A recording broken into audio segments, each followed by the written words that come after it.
Hello everyone, मैं हूं doctor प्रख्यात रूप।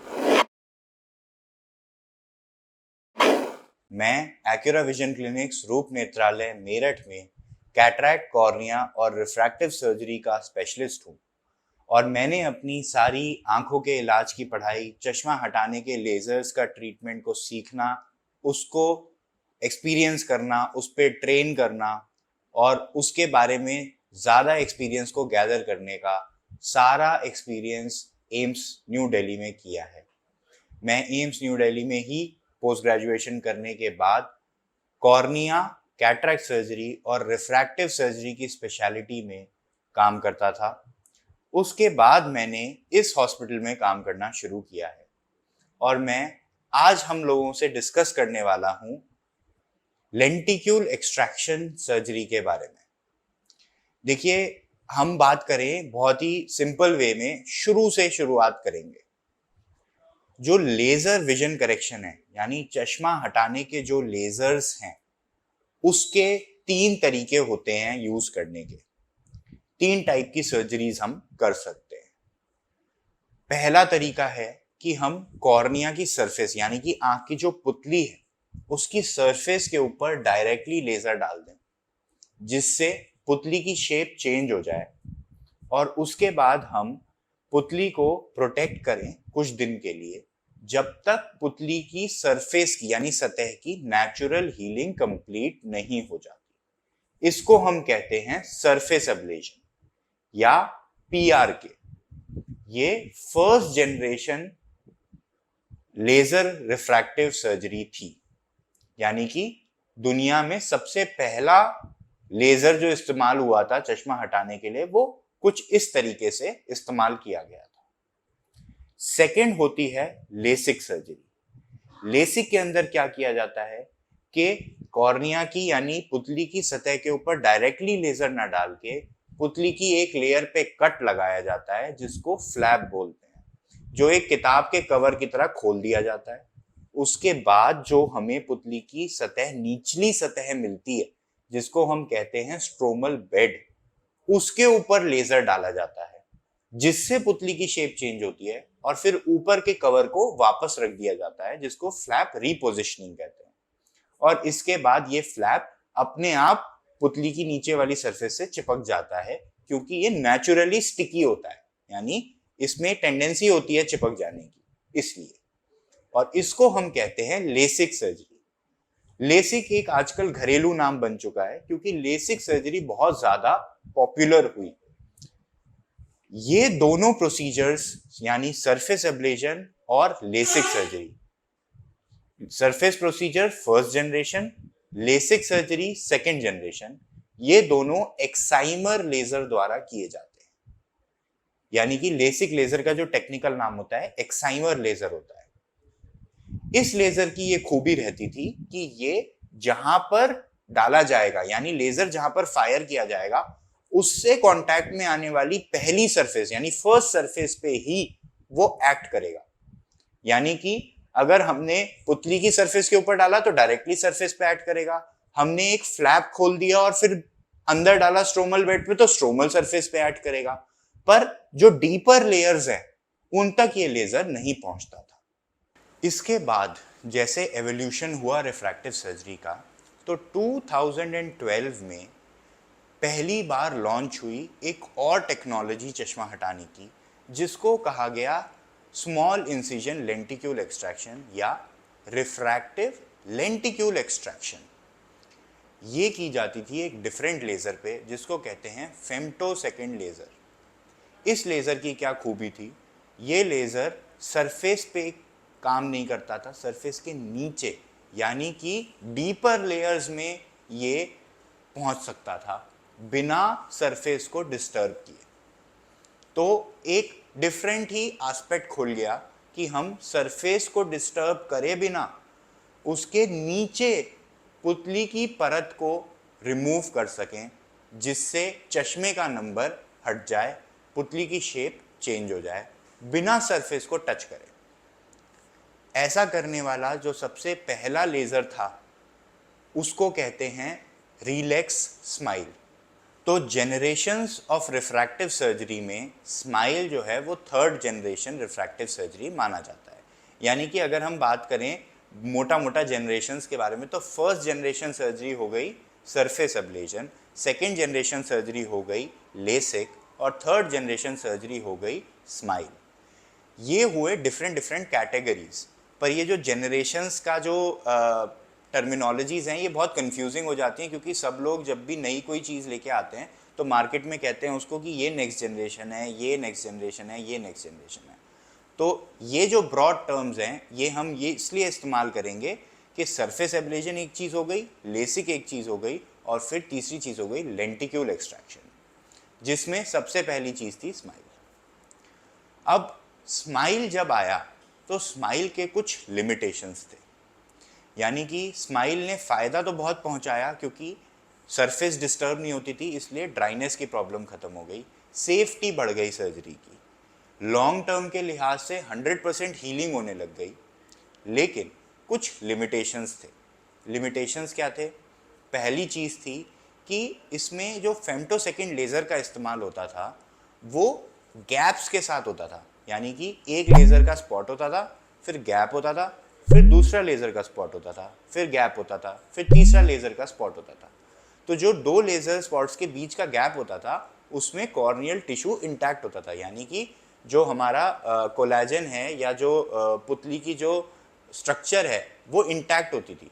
तो इसको हम टिश्यू ब्रिजेस कहते थे, और हमें दो लेज़र स्पॉट्स के बीच के टिश्यू ब्रिज को मैकेनिकली सेपरेट करना पड़ता था। यानी कि जो हमारे इंस्ट्रूमेंट्स होते थे उनका इस्तेमाल करके हम उसको सेपरेट करते थे। इसको आप ऐसे इमेजिन कर सकते हैं जैसे जो पोस्टल स्टैम्प्स होते हैं या जो पेपर पैड्स होते हैं, वो उनमें एक जगह दी होती है उसको फाड़ने के लिए, टेयर करने के लिए। वहाँ पर ना छोटे छोटे होल्स होते हैं, जो होल्स इंटरकनेक्टेड नहीं होते, होल्स होते हैं, फिर थोड़ा सा पेपर का टैग होता है, फिर होल होता है, फिर पेपर का टैग होता है। तो ये पेपर कट या पोस्टल स्टैम्प कटिंग कहते थे इसको। कि इसमें क्या होता था, आप जब उसको फाड़ेंगे, टेयर करेंगे, तो वो एक छेद से दूसरा छेद मिलता जाएगा और पूरा पेपर या स्टैम्प कट के अलग हो जाएगी। यही काम आप इमेजिन कर सकते हैं कि स्माइल में हमें टिश्यू में करना पड़ता था। तो इसके कुछ डिसएडवांटेज होते थे। पहला होता था कि सबसे पहली चीज़, big spots lead to big collateral damage. यानी कि स्पॉट्स की जो एनर्जी होती थी वो आसपास फैलती थी और आसपास के कॉर्नियल टिश्यू को डैमेज होता था।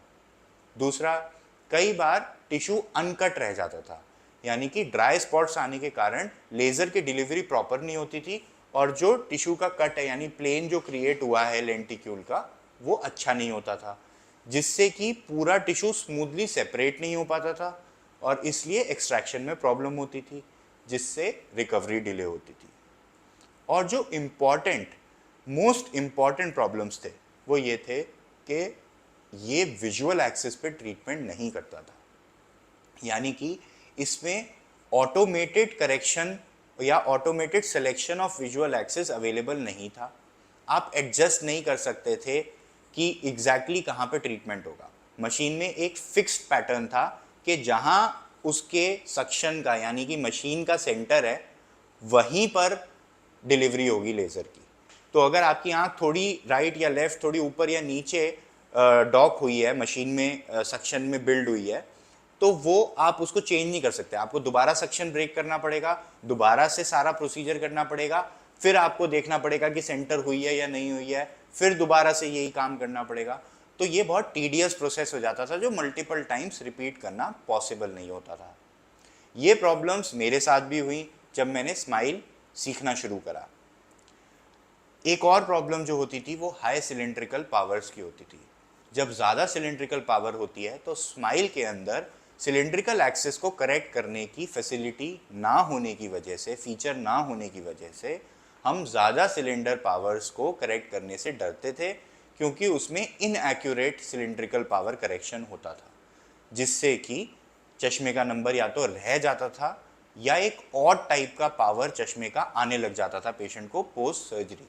इसलिए हम सिलेंडर पावर्स में लेंटिक्यूल एक्सट्रैक्शन अवॉइड करते थे। जब ये सारी बातें हुई तो उसी टाइम पे जो डेवलपमेंट स्टार्ट हुई वो लेंटिक्यूल एक्सट्रैक्शन सर्जरी को और बेहतर करने के लिए स्टार्ट कर दी गई। तो इस प्रोसेस में सन 2018 में काफ़ी कंपनीज ने स्टार्ट करी कोशिश कि वो लेंटिक्यूल एक्सट्रैक्शन को इम्प्रूव करेंगे। इस रिसर्च में बहुत सारे कंपनीज लगे।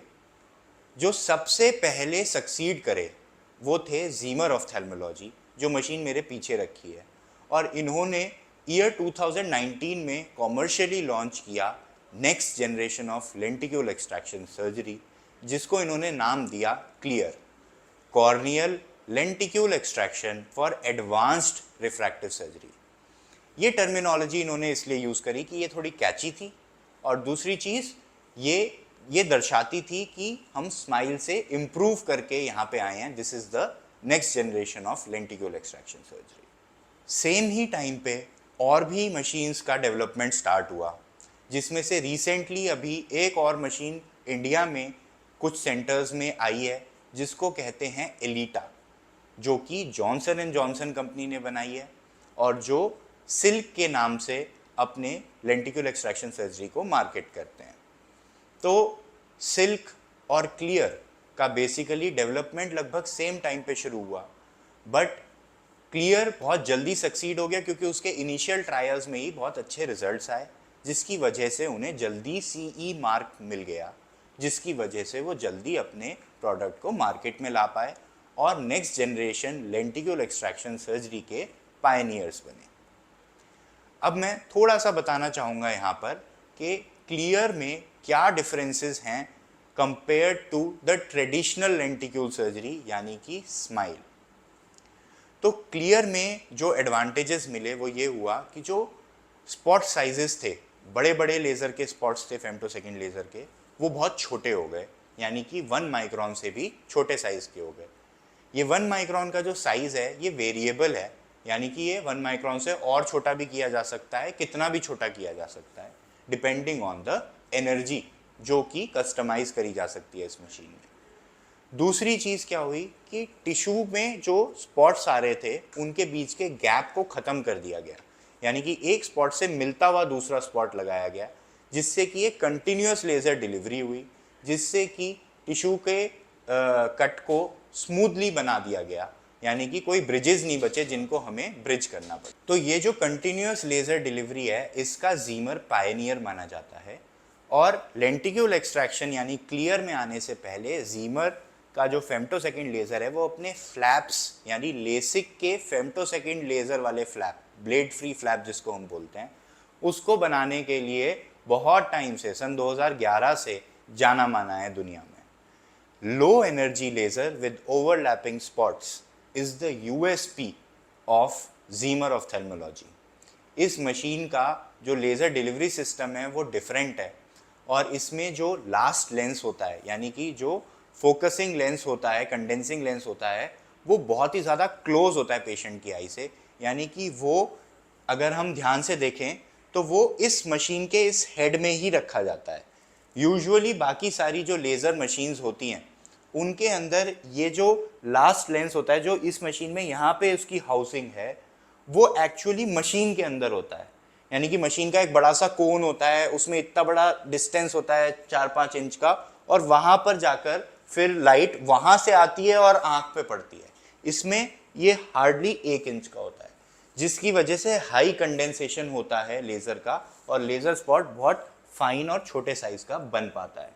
तो ये एक बहुत ही डिफरेंट टाइप का कॉन्सेप्ट लेके आए लेंटिक्यूल एक्सट्रैक्शन सर्जरीज में। इस टेक्नोलॉजी को या इस कॉन्सेप्ट को बहुत ज़्यादा वाइड स्प्रेड एक्सेप्टेंस मिली, और यूरोप में, बाकी कंट्रीज़ में ये बहुत जल्दी टेकअप कर लिया गया। इंडिया में कोविड आने की वजह से ये 2022 में इंट्रोड्यूस किया गया लेंटिक्यूल एक्सट्रैक्शन सर्जरी में, और जो शुरू के इंस्टॉलेशंस थे, यानी फर्स्ट 3 इंस्टॉलेशंस जो हुए, उनमें से एक मशीन आपके पीछे है जो इस सेंटर में इंट्रोड्यूस करी गई। उस टाइम के बाद से ही लेंटिक्यूल एक्सट्रैक्शन सर्जरीज में हमारा सेंटर एक पायनियर है, और लेंटिक्यूल एक्सट्रैक्शन सर्जरीज में जीमर ऑफ्थेल्मोलॉजी की R&D यानी रिसर्च एंड डेवलपमेंट करने में हम इकलौता सेंटर हैं इंडिया का जो एक्टिवली आज की डेट में रिसर्च एंड डेवलपमेंट का भी पार्ट है, यानी कि वर्ल्ड में जो सबसे ज़्यादा पाथ ब्रेकिंग या कटिंग एज काम हो रहा है, न्यूएस्ट काम हो रहा है, वो हमारे सेंटर में होता है। हम बात करते हैं कि ब्रॉडली क्लियर के क्या बेनिफिट्स थे over smile, why is clear the Pioneer in next generation lenticule extraction surgery. सबसे पहली चीज़, क्लियर के बाद जो पेशेंट को कंफर्ट आता है वो बहुत ही जल्दी आ जाता है, यानी कि नेक्स्ट मॉर्निंग 12 घंटे के बाद ही patient will be extremely comfortable, क्योंकि उनकी आँख की पुतली की जो सरफेस है, सतह है, उसको बिल्कुल भी टच नहीं किया गया है, डिस्टर्ब नहीं किया गया है। एक छोटा सा 2 mm का कट दिया गया है जो 24 घंटे में हील होने लग जाता है, इसलिए जल्दी से कंफर्ट आ जाता है। आँख आराम से खुलती है, अच्छी खुलती है, ऐसा नहीं लगता है कि आँख के अंदर कोई प्रिकिंग सेंसेशन हो रही है, चुभन हो रही है, भारीपन है, आंसू आते रहते हैं, ऐसा नहीं होता है, जो कि लेसिक में हुआ करता था। नेक्स्ट डे से आप अपने सारे काम कर सकते हैं, आप अपने हाउस होल्ड एक्टिविटीज़ को बिल्कुल रोकने की ज़रूरत नहीं पड़ती है, जो कि हमें थोड़ा बहुत फ्लैप बेस्ड सर्जरी में करना पड़ता था।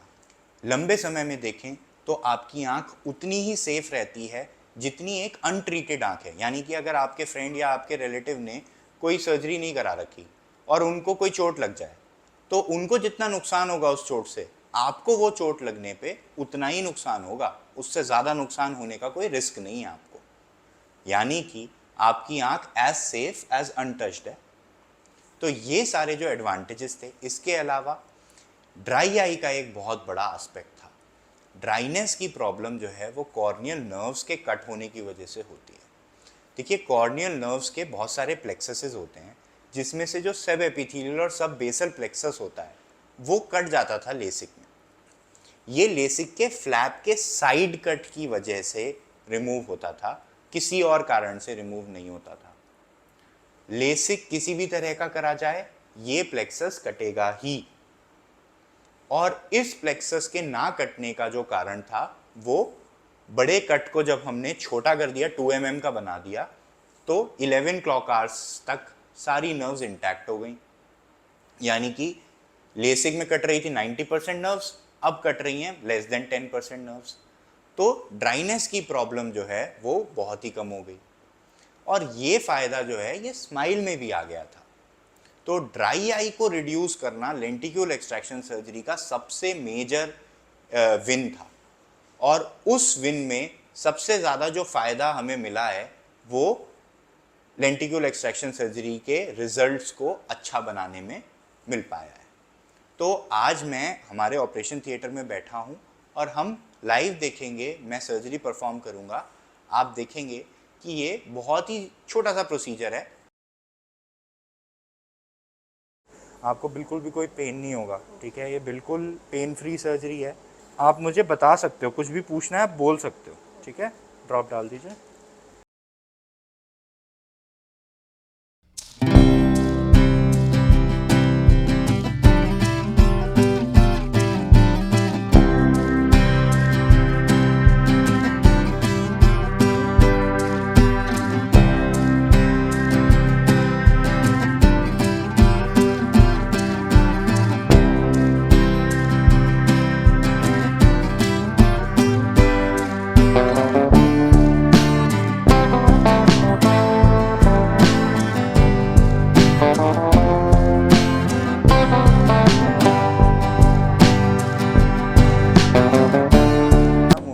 अब हम दूसरी आंख पे शिफ्ट होंगे, ठीक है।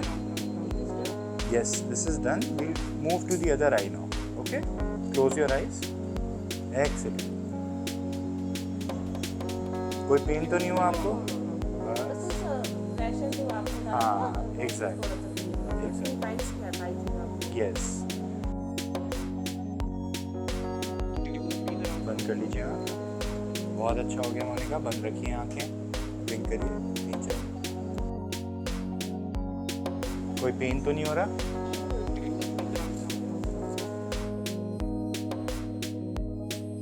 Hello, myself Monica. Clear LASIK has successfully done, and truly I am very happy because everything is going very well. And मेरा अब vision है 6/6, and I would like to say thank you to entire team, and special thank you to Dr. Prakhyat group, sir.